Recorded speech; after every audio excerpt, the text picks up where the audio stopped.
अब आगे कथा आती है समुद्र मंथन की कथा, कि समुद्र मंथन कैसे हुआ था, क्यों हुआ था।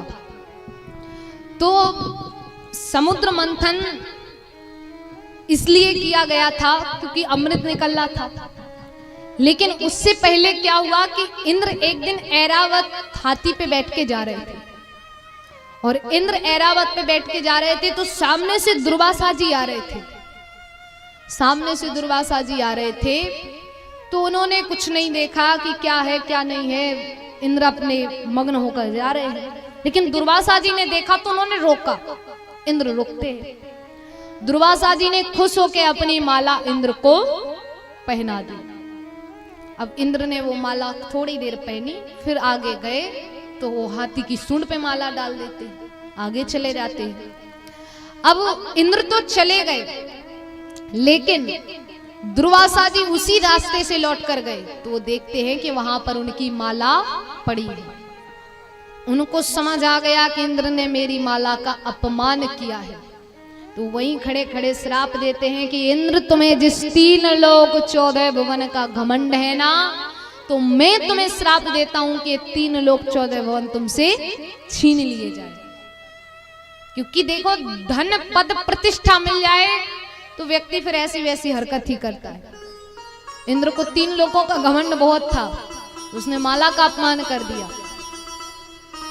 और जैसे ही व्यक्ति का लक्ष्मी के साथ संबंध हो जाए, यानी धन ज्यादा हो जाए, और वो ऐसी वैसी हरकत करे तो ज्यादा ध्यान भी मत दो कि हम और आप तो होते कौन है, भगवान भी ठिकाने नहीं रहते, लक्ष्मी के साथ संबंध रहते। क्योंकि जब ठाकुर जी का विवाह नहीं हुआ था तब ठाकुर जी कहाँ रहते थे, बैकुंठ में। और जैसे ही लक्ष्मी माता से विवाह हुआ कहाँ रहने लगे थे, क्षीर सागर में, जल में। जल कोई रहने के लिए है, सोते किस पे हैं, सांप पे। सांप कोई सोने के लिए बना है। तो अंध रमा संबंध ते करियो ना अचरज कोय, मतलब कि व्यक्ति का रमा के साथ यानी लक्ष्मी के साथ संबंध हो जाए, ऐसी वैसी हरकत करे तो ज्यादा अचरज मत कर रहा। क्यों? क्योंकि अंध रमा संबंध ते करियो ना अचरज कोय, और कमल नयन वाले नारायण रहे सर पे सोए।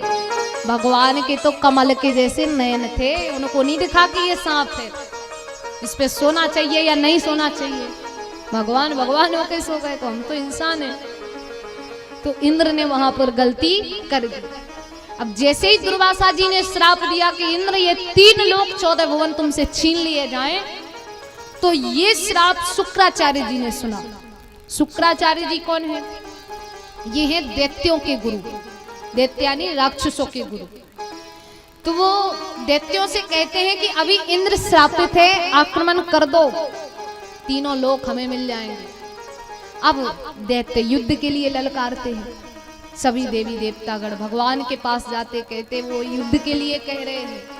ठाकुर जी कहते जब इंद्र श्रापित है तो युद्ध करेंगे, हार जाएंगे, क्या युद्ध करना, युद्ध तो करेंगे नहीं। तो बोले फिर क्या करें?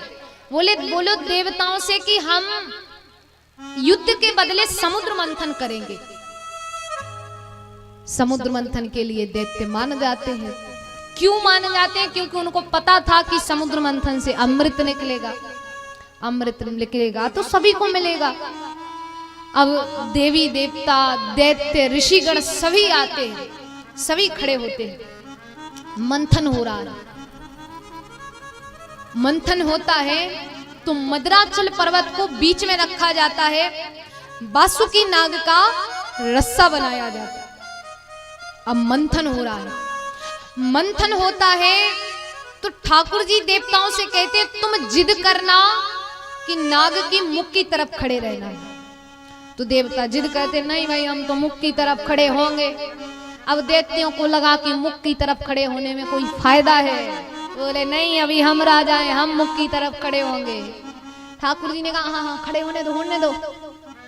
देवता थे सो पीछे हट गए और दैत्य थे सो मुख की तरफ खड़े हो गए।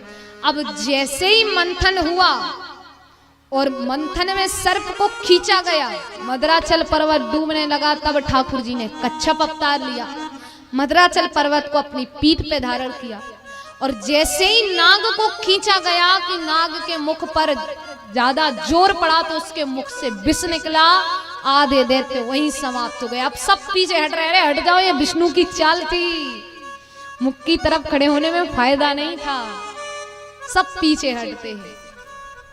तो आधे दैत्य तो वहीं समाप्त हो गए। अब मंथन होता है, मंथन हुआ तो कल्प वृक्ष निकलता है, ऐरावत हाथी निकलता है, उच्च सेवक घोड़ा निकलता है, विष निकलता है। अब विष निकलता है तो सब पीछे हट गए, क्योंकि जो कल्प वृक्ष, ऐरावत हाथी ये सब निकले तो इनको इंद्रलोक भेज दिया। लेकिन अब विष निकला है तो पहले उसका प्रयोग करना पड़ेगा, इसके बाद ही मंथन आगे बढ़ पाएगा, ये पहली शर्त थी। अब खड़े तो सब अमृत के लिए हैं, तो विष पान कौन करे, कोई नहीं करने वाला।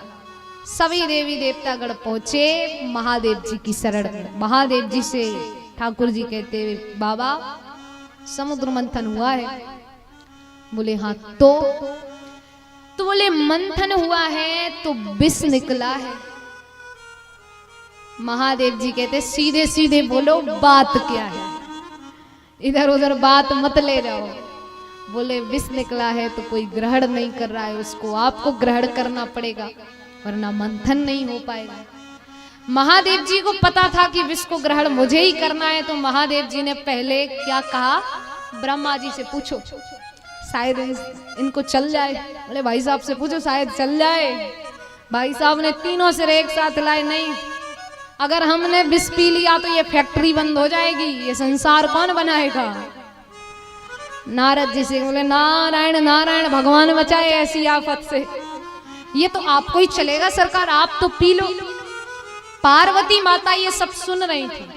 माता कहती हाँ ये देवता बड़े होशियार हैं, विष निकला तो मेरे पति के पास आ गए, अमृत निकलेगा तो अपने अपने हाथों से पी लेंगे। तब वो कहती है कि महादेव जी तो विष को ग्रहण नहीं करेंगे।